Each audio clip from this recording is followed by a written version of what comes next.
This is the Jolly Green Giant statue in Blue Earth, Minnesota.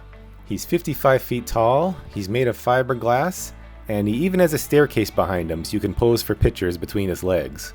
He was built in 1979 thanks to a radio host named Paul Hedberg.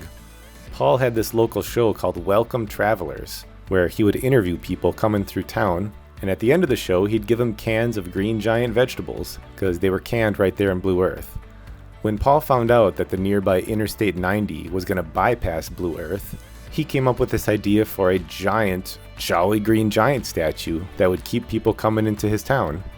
Next to the statue is the Jolly Green Giant Museum, which has a history of the giant, old ads and toys and memorabilia, and a bunch of information about the canning company that used to be here.